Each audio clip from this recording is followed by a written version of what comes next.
estamos otra vez ya para retomar los temas que estamos viendo.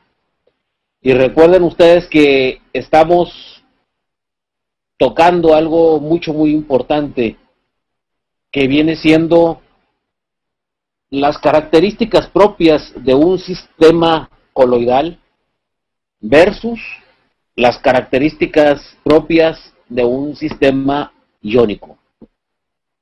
Este es el quiz de esta cuestión. Este es el punto central, el pivote, el que hace la marca y la diferencia. Durante todo este tiempo hemos venido viendo las características de esos sistemas coloidales, de los sistemas coloidales anfifílicos. La vez pasada entramos un poquito a lo que era el sistema iónico y quiero retomar el punto a partir de un fenómeno muy interesante, que son los fenómenos termodinámicos, los fenómenos que hacen posible que se lleve a cabo la vida de forma controlada.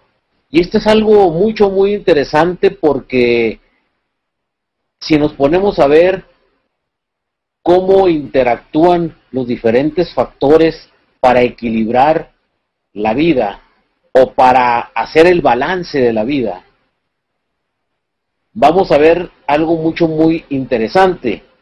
En primer lugar, tenemos que destacar que en la vida, en los fenómenos de la vida, no hay equilibrios totales. Es una gran verdad. Si hubiera equilibrios totales, lo que estaríamos hablando sería de inercia, de neutralidad y por lo tanto de muerte. En la vida, lo primero que tenemos que entender es que no hay un equilibrio. La vida es un desequilibrio. Y la cuestión de igualdad, hablando de las matemáticas aplicadas a los fenómenos vitales, se tienen que interpretar en un sentido propio de identidad. Es decir, cuando yo hablo, en este caso, de la ecuación termodinámica de los cambios entálpicos delta H, donde la estoy igualando a los cambios en la energía interna, no estoy hablando de un equilibrio, estoy hablando de una identidad matemática de igualdad. Es decir, estoy hablando de que es lo mismo, no que está en equilibrio, sino que estamos hablando de identidad. Vaya, imagínense una balanza donde del lado izquierdo, en el plato izquierdo, tenemos una manzana, y del lado derecho tenemos una naranja. Eso sería que el peso, y que las dos están en equilibrio, que estén ceros, la aguja. Pues diríamos, está equilibrado el peso de la manzana y la naranja, pesan lo mismo, pero no son lo mismo. En el caso de la vida, en el caso de las difusiones mutuas entrópico-entálpicas y de energías internas, estamos hablando de transformaciones totales de potencial. Es decir, ya no tenemos una manzana y una naranja, tenemos dos naranjas y tenemos dos manzanas, o la manzana se convierte en naranja o la naranja en manzana. Tenemos una integración total energética. Ese es el truco en la vida. En los organismos no vivos, en todo lo que son entes no vivos, no hay fenómenos de identidad, hay fenómenos tendientes al equilibrio. En la vida hay fenómenos de identidad no equilibrada.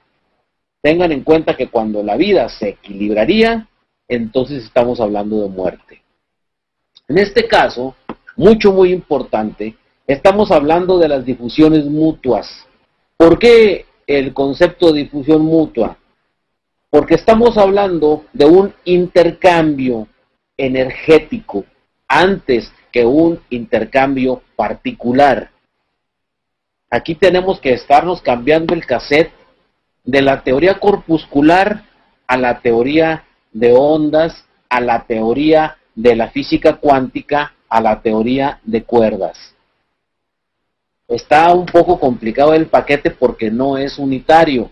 No podemos estar enfocando ya a estas alturas del siglo XXI los fenómenos de la vida desde el punto de vista de una teoría corpuscular, imaginándonos bolitas, las clásicas bolitas y palitos, ¿no? Que al estilo Newton, pues nos imaginamos que esas bolitas viajan a la velocidad de la luz, que ocupan un determinado espacio, en un determinado tiempo, y resulta pues que eso en realidad no es cierto. Hay ciertas características de partícula, como por ejemplo la masa, en determinados volúmenes, más si hablamos de unidades subatómicas, estamos hablando ya no de los volúmenes que tradicionalmente estamos acostumbrados a enfocar. Por ejemplo, se los voy a poner muy sencilla. Desde el punto de vista de la física relativista de Einstein, nos dice que el espacio y el tiempo se curvan, que el espacio y el tiempo no son lineales, que el espacio y el tiempo sufren en determinado momento una expansión y una contracción. Y si nosotros nos ponemos a ver eso en la cosmología macroscópica, si nosotros nos ponemos a ver cómo se intercambian las energías a nivel de las galaxias, a nivel de las nebulosas, a nivel de los agujeros negros, a nivel de la materia oscura del espacio, lo que vamos a ver es que entre la física relativista de Einstein y en los espacios subatómicos no hay más que una gran contradicción. Y ahí les voy. ¿Sabían ustedes que la distancia del centro del núcleo del átomo de hidrógeno al primer electrón, al único que tiene, pues en la capa K, en un REMP, región espacio energética de manifestación probabilística electrónica, capa K, suborbital 1s1, la distancia que hay del centro del núcleo del átomo a ese electrón viene siendo 10.000 veces la distancia que hay de la Tierra al Sol? ¿Sí?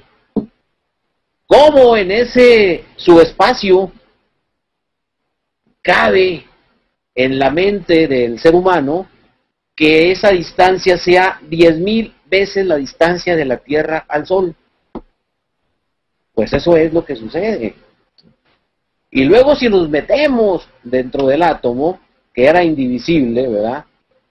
Y que de repente encontramos ahí adentro, según ya las teorías posteriores a Bohr, encontramos que hay protones y hay neutrones, y que hay neutrinos y antineutrinos, y seguimos bajando en el número de energía de la partícula, para llamarle correctamente, en el número energético, y perdón, nos encontramos con bosones, con quarks, con mesones, es decir, partículas muchísimo más chiquitas cada vez, y vamos viendo que la distancia que hay entre una partícula subatómica y el centro teórico del átomo va aumentando en forma exponencial. Es decir, si teníamos que la distancia fuera del átomo, del centro del núcleo, a la primera capa, a la primera órbita, era 10.000 veces la distancia de la Tierra al Sol, pues nada más dentro del mismo núcleo, esas distancias aumentan exponencialmente. Entendemos ahí, para empezar, que empezamos con números del orden de 100.000 veces, 1.000.000 de veces, y así nos la vamos llevando. Fíjense nada más cómo en estos casos ya la física relativista de Einstein no nos sirve. Hay una aparente contradicción entre Einstein y la mecánica cuántica. En realidad, si nos ponemos a verla desde el punto de vista nada más frío, conceptual, encontramos serias limitantes, serias contradicciones. Y ahorita, desde el punto de vista de la teoría de unificación, los últimos 30 años de Einstein fueron tratando de encontrar una no contradicción entre la física relativista de él y las teorías de la mecánica cuántica. Y entonces surge la famosa teoría de las supercuerdas. ¿En qué se basa esta teoría de las supercuerdas? En primer lugar, nos dice que no debemos de considerar unitariamente nada. Es decir, no podemos estarnos basando en una sola teoría, en un solo punto de enfoque. De ahí sale el principio de identidad versus equilibrio. Desde ahí, si nosotros no enfocamos la nutrición de las plantas, la dinámica microhidrofluídica del suelo, lo que sucede dentro de los tejidos vegetales, desde el punto de vista de teorías de cuerdas, de teorías integradoras, saber cuándo vamos a brincar de una teoría corpuscular a una teoría ondulatoria, a una teoría de supercuerdas, estamos completamente perdidos. Y ese es el grave problema de la ciencia actualmente de la nutrición vegetal. Por eso los nutriólogos andan bien perdidos, imaginándose pues las concentraciones molares, las concentraciones en 1000 equivalentes y las concentraciones en forma masiva corpuscular, porque no es así. ¿Y dónde empieza la gran diferencia?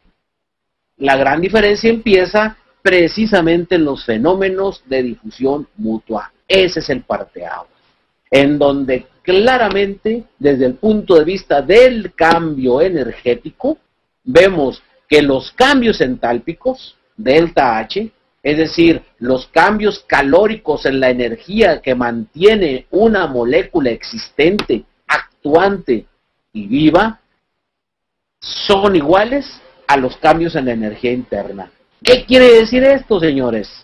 Lo que quiere decir es que los manejos de energía interna, intramolecular y por lo tanto intra, es decir, nos vamos desde la molécula, el átomo, hasta constituir prácticamente una sustancia integral, como puede ser un plasma, el protoplasma o citoplasma y cualquier compuesto bioquímico.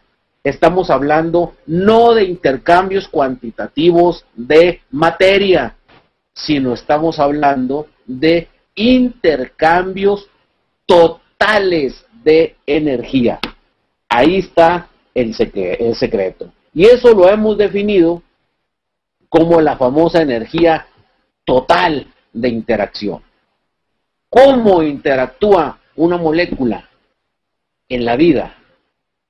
¿Cómo puede ser capaz de transmitir toda su energía a la hora de transformarse en otra molécula? ¿Cómo un ion, como un elemento, como una energía reticulada, que es lo correcto, porque ya ni siquiera es correcto hablar de iones, estaríamos hablando de energías desreticuladas y energías reticuladas? Energía reticulada cuando tienes la molécula armada así con palitos y bolitas como te la platicaron en la secundaria. Y energía desreticulada o arreticulada, estamos hablando de la energía libre, donde el átomo está suelto, donde el átomo va a viajar a 300,000 kilómetros por segundo y va a irse frenando según el medio que lo contenga. Ese es el punto de vista de coincidencia, digamos así, entre la física relativista de Einstein y la mecánica cuántica mediante la teoría de supercuerdas. Cómo en los diferentes medios de viaje, por llamarle de alguna manera, se va intercambiando energía. Y aquí recurro otra vez a la teoría de las bolitas, porque acuérdense que no la vamos a desechar, la vamos a tomar como ejemplo que imaginarse una onda es más difícil que imaginarse una bolita. Imagínese que esa bolita va viajando a la velocidad de la luz por diferentes medios, por aire, por agua, por plasma, por coloide, y de cada medio va intercambiando energía, es decir, va habiendo cambios en energía interna, tanto del medio a través de la partícula, como de la partícula a través del medio. Estos cambios energéticos influyen en el orden calórico, en el orden del calor que está sufriendo el sistema vivo. ¿Qué quiero decir con esto? La temperatura, nosotros la tomamos así como artículo de fe, ¿no? Que nos dice la temperatura corporal en el ser humano es 36,5. Y los médicos andan buscando que el 36,5 se mantenga. Arriba tenemos fiebre, abajo es una hipotermia. Bueno, y hay que mantenerla. Pero qué fácil es eso, ¿no? Pues no, porque mantener temperaturas entre intercambios de medios por rozamiento femtotribológico está poquito más que en chino mandarín. Es que todo rozamiento, mis amigos, todo rozamiento tiene transmisión de energía y de transmisión de calor. Frote nada más sus manos, uno contra la otra, y va inmediatamente a sentir calor. Imagínese que se estuviera frotando las manos a 300,000 kilómetros por segundo. ¿Se imaginen la cantidad de calor que se desprendería? Bueno, ¿sabían ustedes que los electrones y los átomos y las moléculas que recorren en su cuerpo viajan los electrones a esa velocidad y tienen que sufrir un proceso de frenado sin perder? Fíjese, frenado sin perder la aceleración total. ¿Cómo la ve? Imagínense que va manejando a 160 kilómetros por hora, que tiene que frenar para no estamparse con el tráiler que está enfrente, pero que no va a perder la aceleración total. Y no choca. ¿Verdad que es imposible imaginárselo desde el punto de vista de Newton? O sea, pues ¿cómo diantres me está diciendo que voy en un carro a 160, que está un tráiler enfrente, y que al estilo los que van hablando por el celular o mensajeándose, cuando van manejando a gorro, ¿verdad?, se matan, se embarran y ni siquiera línea de frenado hay? Bueno, ¿cómo es posible? ¿Cómo me puede decir usted que voy a 160 kilómetros por hora, donde la masa por la aceleración me da la fuerza, y me voy a estampar contra un tráiler, pero para no estamparme, me freno sin perder la aceleración? ¿Qué? ¿La aceleración no es un cambio en la velocidad? Pues fíjese que newtonianamente sí. Para los comunes mortales sí. Pero en las teorías de física cuántica y supercuerda, si queremos entrar a entender la verdadera razón de la vida, ahí no. Usted puede frenar sin perder la aceleración total, pero sí bajar la velocidad manejando la energía calórica. Esto es lo que quiere decir delta H igual a delta U. Imagínense nada más cómo el cambio entálpico, es decir, el orden calórico que lo hace ser molécula, que lo hace ser átomo, que lo hace ser vivo, complejo, baja, cambia las velocidades. ¿Por qué? Porque esos electrones van a interactuar en diferentes senos. Es decir, vamos de un seno acuoso a un seno de aire, el aire con diferentes características, ¿sí? En un aire eutetizado, por ejemplo, como son las costas de todo el mundo, en donde la sal, el cloruro de sodio, está integralmente eutetizado, disuelto en el vapor del agua, en la humedad del agua ambiental. Imagínense cómo cambia la energía. Imagínense en el suelo, cuando usted pone los nutrientes, todo lo que tiene que hacer ese elemento para romper el estado reticular, para irse a arreticular, para empezar a transmitirse o transportarse a velocidades que lleva ya una aceleración inicial, que no la debe de perder, pero que la velocidad sí tiene que bajar. Entonces, hablando de física cuántica, ya no es igual la fuerza igual a la masa por la aceleración. Ya la aceleración no es el cambio de velocidad. Estamos hablando de conservaciones de energías totales de interacción. En ese contexto es como tenemos que entender esta situación. En ese contexto es como nosotros debemos de saber que para poder mantener las aceleraciones, para poder mantener las energías totales interactivas, lo que tenemos que hacer es manejar los cambios en las energías internas. El medio ideal para hacerlo es el medio coloidal. A eso quiero llegar. Por eso el ejemplo del médico que nomás toma la temperatura y dice, pues tiene fiebre, tiene 38. Sí, pero ¿qué está pasando? ¿Qué parte bioquímica del cuerpo de la persona que está a 38 grados está reaccionando para que no pase nada con su bioquímica? Para que esa temperatura sí sea beneficiosa, o benéfica, pero no dañe directamente ningún tejido. ¿Qué pasa ahí? ¿Cómo se manejan las energías de interacción para subir y bajar las temperaturas y tratar de conservar un nivel homeostático en un animal? Es difícil, pero pues le ponen ahí al enfermito, ¿verdad? Le están poniendo sus fomentitos en la cabeza de hielo, o le echan su mantita, o lo meten al agua fría. Hay manejos a las plantas, no les podemos hacer eso. Imagínense andarles tejiendo chambritas a cada mata de chile, ¿verdad? O a cada nogal, porque pues va a ser frío, o bien estarle poniendo fomentos de hielo en las hojas. Pues ese es algo ilógico. Por eso el sistema vegetal de intercambios entálpicos y de energía interna es un sistema mucho más perfecto que el humano, mucho más perfecto. ¿Por qué? Porque, como siempre les digo, no pueden las plantas andar corriendo a la sombrita, ni al solecito, ni tomarse su caguama, ni ponerse su chamarra. Ellas ahí donde están, ahí tienen que sobrevivir, pese a toda la bola de tonterías que les hacemos los seres humanos.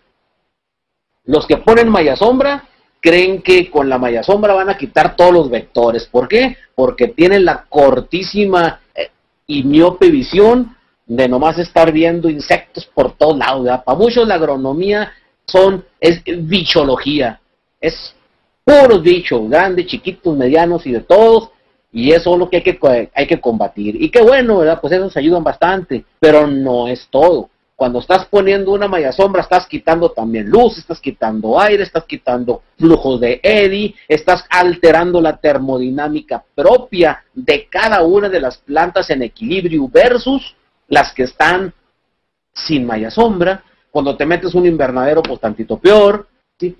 Hay que tener la perspectiva de estos cambios en energía que nosotros mismos provocamos y que la planta padece para un rendimiento final de biomasa. La planta tiene esa capacidad de poder trabajar esta ecuación de una forma automática, inmediata y a pesar de las tonteras que hagamos con ella. Tontera número 1. Pones un sistema localizado de alta frecuencia, un sistema de goteo y le alimentas con sales. Pese a eso, la planta sobrevive. Por esa la respuesta cuando me pregunta o me increpa mucha gente cuando dice, bueno, si usted le tira tanto a las sales y a los sistemas esos de riego mal hechos, ¿cómo es que la agricultura progresaba hasta ahorita? Pues porque no hemos podido superar esta bendita ecuación, señores. El día que nuestras tonteras superen la capacidad de la planta de equilibrar esto, se acabó la vida en el planeta. Y a ver a quién le venden los aleros, ¿verdad? A ver a quién le venden, porque no va a haber ningún agricultor, porque no va a haber agricultores ya. Ya se echaron el suelo, ya lo salinificaron, ya lo acidificaron, ya le dieron en la torre al coloide, ya no hay microflora, ya no hay equilibrio ecológico, ya tenemos un entorno completamente degradado. Entonces, a ver cómo le va a hacer la plantita para manejar sus energías. Si nos ponemos en esa perspectiva, lo primero que tenemos que entender, pues, es que no le tenemos que hacer daño al sistema. No podemos alterar este sistema. Estamos atentando contra la existencia misma, la esencia misma de la vida vegetal, en este caso, si estamos hablando de plantas. Y lo segundo es no estorbar el sistema, no estorbar este sistema. La mayor parte de las enfermedades, de las patologías que tienen las plantas, no son por infecciones, ni son bióticas, no son por cuestiones de insectos. Y aquí me van a perdonar los parasitólogos, ¿verdad? Pero el día en que nosotros respetemos esta ecuación y que la hagamos más efectiva sin estorbarla, ese día se acabaron prácticamente las enfermedades de las plantas. Así de fácil. Una enfermedad, una infección, se empieza a desarrollar cuando se pierde el equilibrio, cuando se pierde la homeostasia. Esto es universal. Mientras usted se siente bien, no hay problema, pero nada más se resfría tantito y se empieza a sentir mal de pies a cabeza. Bueno, es la misma, ¿verdad? La homeostasia o el balance, no hablamos de equilibrio, hablamos de un balance, sube-baja, ¿sí?, de la planta para mantener el estado de salud. Si por salud definimos un estado en el cual sus niveles energéticos en los cambios entálpicos son proporcionales a los cambios en la energía interna, nosotros vemos que esta es la ecuación de la vida. Así de fácil y así de sencillo. Y da la casualidad que la planta, para poder ejercer esa función de equilibrio, igual que está aquí, ese principio de identidad de acuerdo a teoría de cuerdas o supercuerdas, es el estado coloidal. El estado coloidal es el estado de la vida, es el estado que integra los otros estados. Y cuando yo les decía esto en la primera participación de este curso, estaba diciendo de una forma muy sencilla que el estado coloidal, cuando una partícula viaja en estado gaseoso y llega al estado coloidal, se equilibra el cambio entrópico entálpico hacia un cambio en la energía interna. Empieza a balancearse, empieza a haber homeostasia. En estado sólido, y al llegar al estado coloidal, ese freno, esa pérdida de la velocidad sin cambiar la aceleración, porque estamos hablando de una transportación de energía, no de partículas. Si hablamos transportación de partículas, pero por supuesto que al bajar la velocidad cambia la aceleración. Nomás quítele el pie del acelerador y verá que se le desacelera el carro, ¿verdad? Pero hablando energéticamente, móntese en un electrón, móntese como Einstein en un rayo de luz, y móntese en un quark, y entonces va a ver que Newton estaba bien perdido en su teoría corpuscular. Y por lo tanto, no es exacto aplicarla a los fenómenos de la vida. Si una partícula viaja en un medio sólido en energía reticulada y se va a desreticular para entrar en contacto con un medio líquido, esa pérdida de velocidad sin cambiar la aceleración es un intercambio en la formación de energías internas. En ese momento el estado coloidal hace la función de transmisor, receptor, intercambiador, que conoceremos posteriormente como las teorías de la resonancia. Esa es la base de las teorías resonantes de orbitales moleculares en química orgánica. Cuando le ponen el circulito al benceno en medio, eso es lo que quiere decir, entre otras 3 millones de cosas. El estado coloidal se encarga de manejar esos cambios entrópico-entálpicos hacia energías internas. Cuando pasamos de estado gaseoso llámese el nitrógeno del aire.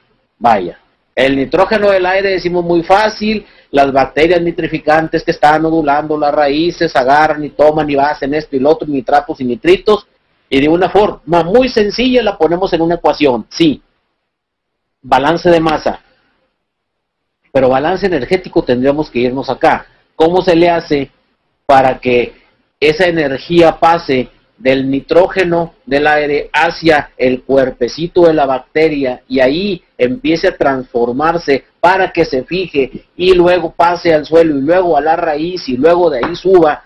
Todo eso implica pasos de diferentes medios. Imagínese, también no es un ejemplo muy malo, pero no se me ocurre otro, que usted va viajando de repente en agua y luego de repente sale al aire y luego de repente puede atravesar una pared y luego de repente otra vez al aire y luego se va a gas, sólido, líquido, gaseoso, y va cambiando de estado, plasmático. La única forma de que no se pierda la energía, la naturaleza, Dios, el gran arquitecto del universo, o quien a usted se le ocurre y sobre lo que crea, inventó el estado coloidal como la integración de todos los estados para que se puedan manejar esas energías totales de interacción sin perder las aceleraciones propias. Fíjense nomás, esa es la maravilla que hay. Por lo tanto, si tú diseñas moléculas coloidales para ser aplicadas en sistemas coloidales, como es el sistema suelo, como es el sistema planta, como es el sistema agua y como es el sistema atmósfera, estamos hablando de que con un coloide tú vas a balancear automáticamente la biología, la física y la química del sistema suelo, planta, agua, atmósfera. Así de fácil. Estás integrando el balance entrópico entálpico en energías internas que cambian del estado sólido al líquido, al gaseoso, al plasma y al coloidal en un solo seno. Es decir, en un medio multimedio, en un universo multiuniversal, pero que conserva la energía. Y ahora sí, podemos entender ese principio de que la energía ni se pierde ni se aumenta, simplemente se conserva. Qué fácil, ¿no? Lo que antes entendíamos como artículo de fe, que la energía no podemos perderla, simplemente hay la ley de la conservación de la energía, se transmite. Sí, pero transmitirla newtonianamente es perder aceleraciones, es frenarse, es estamparse contra la pared. Verla desde el punto de vista de la mecánica cuántica y de la teoría de supercuerdas es atravesar paredes sin perder la aceleración, pero sí perdiendo velocidades. ¿Cómo? Transformando los cambios en la energía interna. Imagínate ahora sí que vas a pasar del agua, a atravesar una pared, a irte al aire, a pasar al estado plasmático. Para poderlo hacer tendrías que estar forrado en un ente coloidal. Esa sería tu nave espacial, forrarte en un ente coloidal para que el coloide integre con coloide y se lleve a cabo la gran fisicoquímica coloidal, contraria a la química tradicional de los mortales, en donde la química de los mortales te dice que signos contrarios se van a atraer y signos iguales se repelen. Dos positivos se atraen, dos positivos se repelen, perdón, dos negativos se repelen, positivo y negativo se atraen. Pues fíjate que en los coloides es al revés. Coloides de la misma polaridad, porque no podemos hablar de signo de carga en coloides, podemos hablar y debemos de hablar de polaridad y polarizabilidad. Son otro tipo de fuerzas, mucho más allá de las de Van der Waals, mucho más allá de las de Coulomb. Estamos hablando de energías de Debye-Hückel, de energías de Einstein, de Pernoud, de Hilbert, muchos otros tipos de energías. Nos hace entender cómo los coloides semejantes se van a integrar y los coloides que son contrarios se van a desintegrar. Así de fácil. Esta es la interpretación de estos cambios energéticos finales, iniciales y mixtos. ¿Cómo podemos hablar de las entalpías de vaporización? ¿Cómo podemos hablar de los cambios intermoleculares? ¿Cómo podemos hablar de las interacciones atómicas? Solamente entendiendo esta perspectiva completamente distinta de lo que estás acostumbrado a escuchar. De tal forma que las energías libres de Gibbs, mixtas, y es una suma multiuniversal de energías. Multiuniversal. Ya el número de Avogadro nos sirve nada más para empezar a integrar molecularmente como una especie de multiplicador. Pero realmente tendríamos que contemplar ese número de Avogadro en más de 4 dimensiones. Y esa es otra gran limitante para los saleros, los nutriólogos saleros. Y aquí está. ¿Cómo podemos nosotros describir esos cambios energéticos de conservación de aceleración sin perdiendo la velocidad, conservando la aceleración, intercambiando la energía, pasando de medio a medio? La única forma es entenderlo en función del potencial químico, pero desde el punto de vista termodinámico. ¿Qué pasa con ese potencial químico? ¿Cómo, por medio del sistema de ecuaciones diferenciales, nosotros podemos ir midiendo, apreciando esos infinitesimales cambios que se van dando para no perder la energía, sino para irla transmitiendo de lado a lado? Esto es bien importante, ¿saben por qué?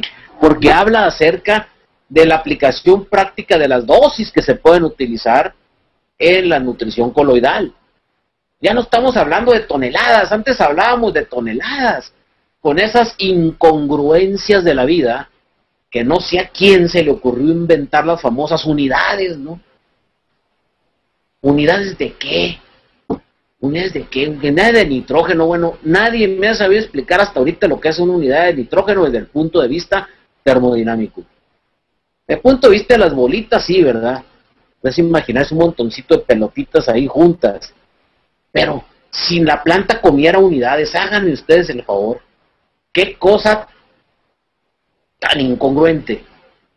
Más incongruente todavía son las fórmulas telefónicas esas de, oye, ¿me pasas en la fórmula de los jalapeños?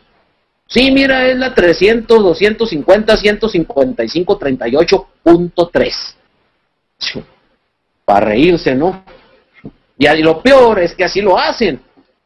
Le van y le depositan y de un solo trancazo en el campo todo lo que la planta teóricamente va a necesitar para producir tantas toneladas.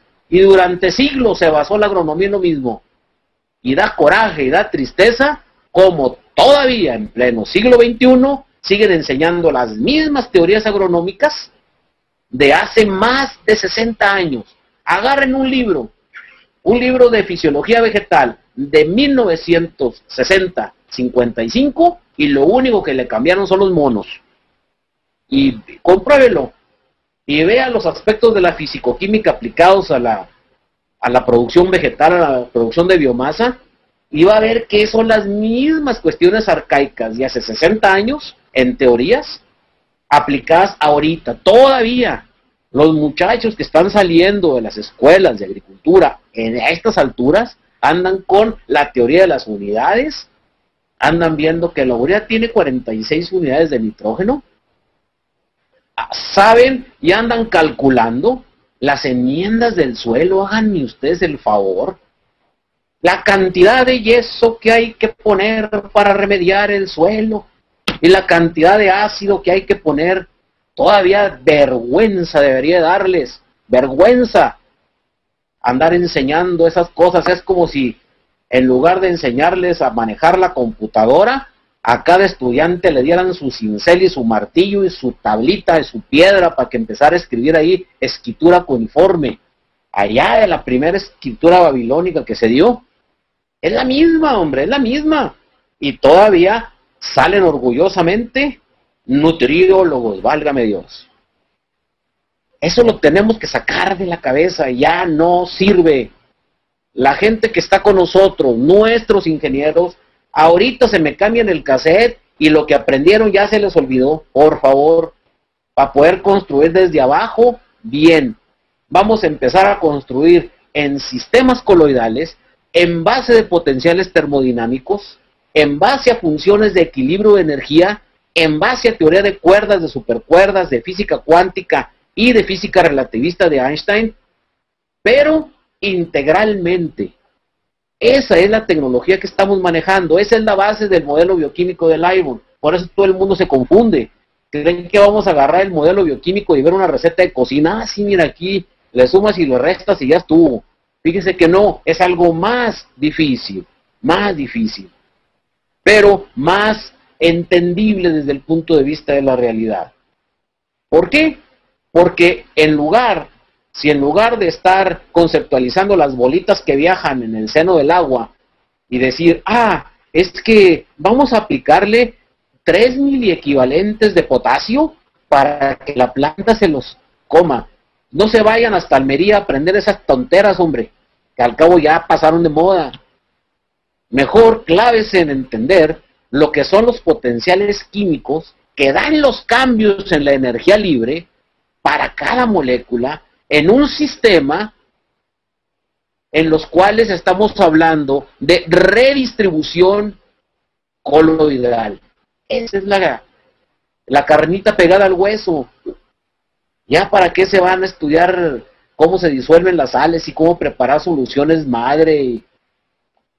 Eso es la paleoquímica, paleonutrición, y equivale a que en lugar, como le decía ahorita, de que le den su computadora nuevecita, es lo que tratamos de hacer acá con nuestros ingenieros, ¿no? Les damos su computadora cuando empiezan, pues mejor darles un pedazo de piedra con su cincel y su martillo y órale, y así me hacen los reportes, ¿verdad?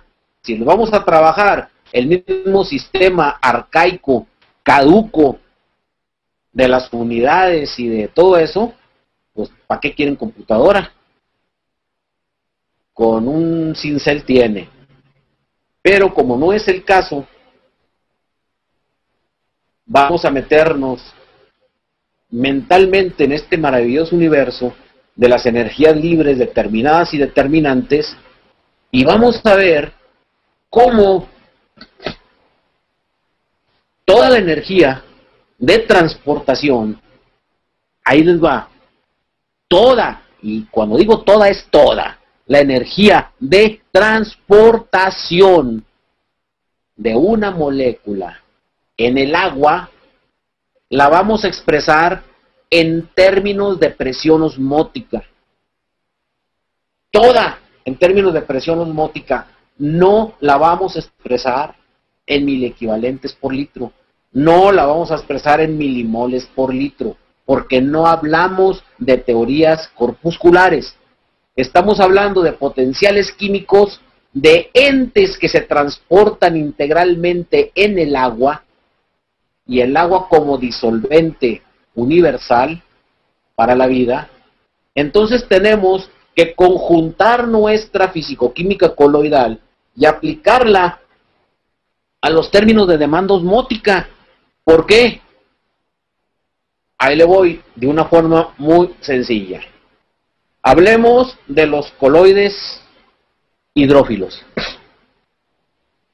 Usted toma un poliacrilamidato, y es un coloide muy bueno para los pañales, muy bueno para las toallas sanitarias, muy aplicado por los judíos, bueno, por los israelitas, para que no se note así si ya me metió en broncas por eso, por estas personas que manejan la nutrición salina, como aportadores de agua. Sí, pero tienen un pequeño problemota. Son muy buenos esos coloides para retener el agua. El problema es que no la sueltan tan fácil. ¿Sí me explico? Usted no es nada más enfocar las cuestiones a tener coloides que retengan agua y que lo vayan soltando. ¿Soltando en función de qué? Nosotros tenemos que diseñar coloides que retengan agua, pero que lo vayan disponiendo, conjuntar la hidrofobicidad en dirección directa potencial hacia la presión osmótica. Es decir, el esfuerzo que hace la célula radicular por adquirir el agua a través de los fenómenos osmótico-difusivos tiene que ser la misma y en balance con la capacidad del coloide para soltar el agua que ya retuvo. Esa es la característica de un coloide anfifílico. Los otros coloides de otras gentes retienen agua, pero a la hora de soltarla, la demanda de agua implica una mayor cantidad de trabajo. Imagínese que usted está chupando con un popote bien chiquito de una botella de refresco. Entre más chiquito sea el diámetro del popote, más esfuerzo tiene que hacer. Entonces, cuando usted pone un coloide cuya carga hidrofóbica la expresamos en términos de un potencial químico del agua y en función de su presión osmótica, estamos hablando de que la demanda de agua va a ser inmediatamente satisfecha sin mayor esfuerzo que un simple potencial osmótico conocido como déficit de presión difusiva. En lugar de que la raíz, que la célula radicular esté peleando contra el potencial mátrico del suelo por el agua, y todavía las brillantes mentes de los salinizadores le ponen más a la I para que aumente el potencial mátrico exponencialmente en función de lo que viene siendo la capacidad de la sal para retener el agua, ese esfuerzo tan tremendo, nosotros lo vencemos con el coloide anfifílico que capta el agua y que la dispone rápidamente, capta por la cola, dispone por la cabeza al tiempo de la presión osmótica. Es decir, la celulita de la raíz, sin batallar, está haciendo un equilibrio de Gibbs-Donald para mantener su hidratación, para mantener su transporte microhidrofluídico transmembranal y poder tener sus vacuolas hidratadas para que se tenga el recurso de disponibilidad microhidrofluídica dentro de la célula a la mínima cantidad de inversión de energía. Es decir, estamos hablando en términos formales de que las interacciones moleculares y las difusiones moleculares en función del movimiento browniano completamente al azar están siendo entendidas por nosotros desde el punto de vista del dominio coloidal. Y esto es bien importante, porque hagan de cuenta que ustedes tienen el coloide cargado con nutriente, cargado con agua, pegado a la raíz, y la planta empieza a ejercer su función vital. Su déficit de presión difusiva es un esfuerzo mínimo, una cantidad mínima de trabajo para poder disponer del nutriente y lo va pasando directamente a la raíz. Y ahí va otra cosa, para esos que andan diciendo que nosotros esquilmamos el suelo, que porque si hacemos muy disponibles los nutrientes vamos a quitar la reserva del suelo, pues andan más perdidos también, ¿verdad? Porque nuestros coloides van cargados con nutrientes. Es un costalito que crece 2 billones de veces su peso molecular y que lleva adentro iones y lleva microorganismos también. O sea, es un paquete completo. Es un paquete cuántico de nutrición coloidal, así le llamo yo. Paquete cuántico de nutrición coloidal. ¿Por qué? Porque va sinergizado energéticamente y porque nosotros podemos describir matemáticamente lo que está pasando ahí. Nada más con las distribuciones de Boltzmann tradicionales, sino también en función de los diámetros coloidales, de las presiones, de todo lo que viene siendo los potenciales microosmóticos. Esa es la gran diferencia.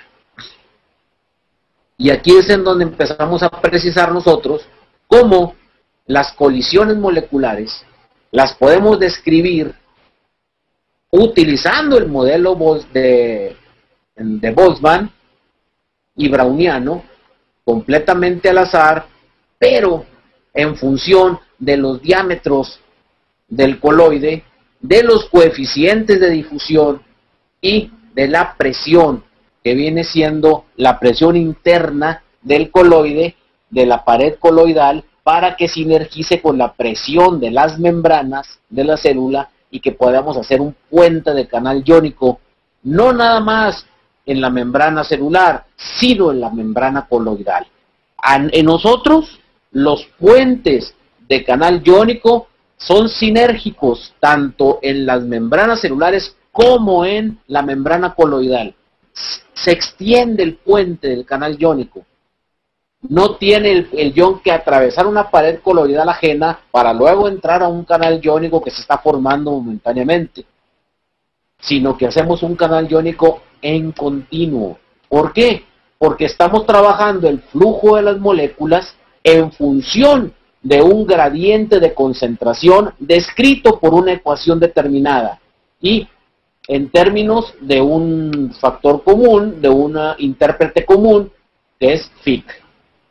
Las ecuaciones de función de gradientes de Fick las podemos adaptar hacia nuestros coloides y poder describir exactamente los cambios en las concentraciones para poder nosotros meternos corpuscularmente de momento para entender a los campos gravitacionales y poder entender cómo un coloide de Biotexa trabaja en el suelo, se integra al coloide arcillohúmico cálcico, forra la rizósfera, interactúa con la rizósfera, interactúa con el coloide húmico, intercambia nutrientes, sirve de puente, sirve de núcleo sustentatorio para los microorganismos que llevamos ahí y hacemos todo un paquete cuántico de nutrición por el suelo y diferencialmente en otra ocasión hablaremos de cómo trabajamos a nivel de la hoja. Como pueden ver aquí, todas estas ecuaciones lo que hacen es describir exactamente cómo nos vamos integrando a la función suelo, cómo trabajamos con el coloide de la arcilla, cómo empezamos a interactuar con la arcilla, que también es un coloide, y cómo, aunque no haya arcillas, el mismo coloide empieza a integrarse con las retículas cristalinas de una arena, de un cuarzo, de lo que ustedes quieran y gusten, y podemos formar un entorno coloidal en campo gravitacional. En campo gravitacional porque hacemos gravitar, es decir, hacemos integrarse en forma energética todas las partículas edáficas en nuestro coloide desde el punto de vista de la energía. Estamos haciendo campos gravitacionales como para poder mantener la luna girando alrededor de la Tierra y la Tierra girando alrededor del Sol. Estamos hablando de una constante gravitación newtoniana. Así también, para poder entender cómo todo el ente suelo, todo el ente suelo, el ente físico, el ente químico, el ente biológico del suelo, es sinergizado por un ente coloidal integrador para poder explicarnos los diferentes cambios de energía y para poder llegar a la conclusión que llegamos en la parte inicial de esta disertación, que fue delta H igual a delta U. Para próxima ocasión ya más enfocados, vamos a hablar de lo que son las separaciones microfásicas que acompañan a la agregación anfifílica y cómo la solvofobicidad va a ayudarnos a conservar la energía, a conservar el agua y a disponerla a un nivel microhidrofluídico de acuerdo a las presiones osmóticas. Vamos a definir algo bien importante que se llama parámetro de Gordon, en donde empezamos a correlacionar las tensiones superficiales con los volúmenes de los disolventes y cómo empezamos a hacer integraciones cohesivas de disolvente coloide para formar micelas coloidales. Esto es bien importante porque es la explicación de lo que prácticamente les vengo compartiendo el día de hoy, nuestra gran diferencia, nuestra gran integrabilidad con las concepciones modernas de la biofísico-química y cómo podemos saltar de una teoría corpuscular a una teoría ondulatoria, a una teoría cuántica y a una teoría de supercuerdas para podernos explicar la vida. Y cómo, al mismo tiempo, pues ya queda obsoleto lo de las famosas unidades, las famosas fórmulas esas de los 300, 150, 425, 31.5, y cómo también no podemos estar calculando la nutrición en base a moles o en base a concentraciones de masa, por muy pequeñas que sean.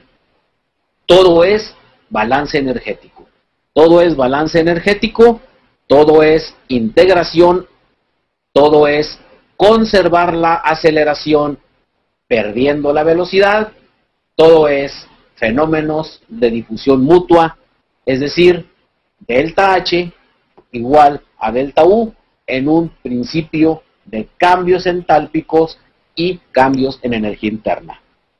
Espero no haberlos confundido demasiado, pero sí haberles movido el tapete para interesarlos un poco más en lo que es la termodinámica de la vida y empezar a abandonar esas teorías que desgraciadamente siguen todavía pululando en las facultades de estudios superiores, de física, de química, de agronomía, de todo eso, en donde todavía estamos hablando de unidades, en donde todavía hablamos de remediaciones, en donde todavía hablamos de aplicaciones de yeso y aplicaciones de ácido sulfúrico, y estamos hablando de la paleoquímica de suelos.